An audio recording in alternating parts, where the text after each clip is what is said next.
जैसा कि हम सब जानते हैं, पीएम किसान योजना में सालाना 6,000 रुपये मिलते हैं और पिछली जो 16वीं किस्त है वो 28 फरवरी को जारी हो चुकी थी। अब किसान अगली 17वीं किस्त का इंतज़ार कर रहे हैं। अब 17वीं किस्त अगर आप प्राप्त करना चाहते हैं तो सरकार के द्वारा अब लैंड सीडिंग, आधार बैंक सीडिंग और KYC ये सभी यस होना चाहिए। जैसा कि आप ये स्टेटस पीएम किसान के पोर्टल पर चेक कर सकते हैं। और पीएम किसान योजना की अगली 16वीं किस्त आपको मिल चुकी है तो पेमेंट डन होगा।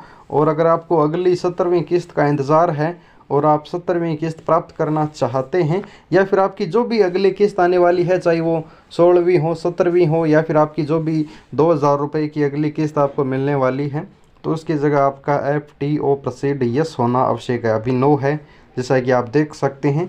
और आपका FTO जो रीज़न है वो खाली है, पेमेंट स्टेटस खाली है, सब कुछ यहाँ पर खाली दिखा रहा है। लेकिन जब तक आपको अगली किस्त का पैसा नहीं मिलेगा, जब तक आपका यहाँ पर नो से यस नहीं हो जाता, आपका FTO प्रोसीड यस होना आवश्यक है। इसके लिए सबसे महत्वपूर्ण चीज़ है कि आप अपने स्टेटस में ये 3 चीज़ देख लें, सही होने चाहिए, यस होने चाहिए, यहाँ पर ये सही है।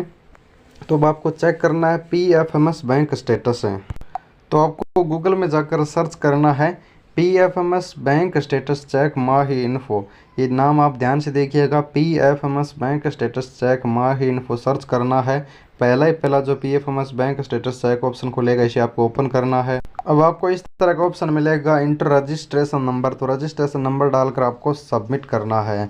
सर्च करते ही आपका पीएम किसान योजना का PFMS बैंक स्टेटस इस प्रकार खुलेगा और आपको पता चलेगा कि आपका जो PFMS बैंक है वो एक्सेप्ट है या फिर रिजेक्ट है।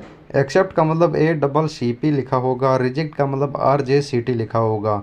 ये स्टेटस चेक कर लीजिए वर्ष 2023 में, 24 में, या फिर आपके नज़दीकी किन दिनों में एक्सेप्ट है। जिस बैंक में एक्सेप्ट है यानी आधार मोड पर एक्सेप्ट है, तो आपको आधार के माध्यम से आधार लिंक बैंक खाते में पैसा मिलेगा। अगर अकाउंट मोड पर है तो अकाउंट जो आपने फॉर्म में दिया है उसी में आपका पैसा प्राप्त होगा। यहाँ पर आपका एक्सेप्ट होना ज़रूरी है। अगर आपका RJCT रिजेक्ट लिखा है तो आपको पैसा नहीं मिलेगा।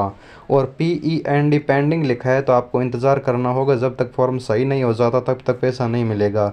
ये बहुत सारे लोगों के मन में सवाल है कि PFMS बैंक स्टेटस कैसे चेक कर सकते हैं, तो बताई गई प्रक्रिया के अनुसार आप आसानी से चेक कर सकते हैं। पीएम किसान के पोर्टल पर ये ऑप्शन नहीं है। अगर आप अभी भी स्टेटस चेक कर लेते हैं तो अगली किस्त के लिए आप ये तय कर लेते हैं कि आपके बैंक के संबंधित कोई समस्या नहीं है।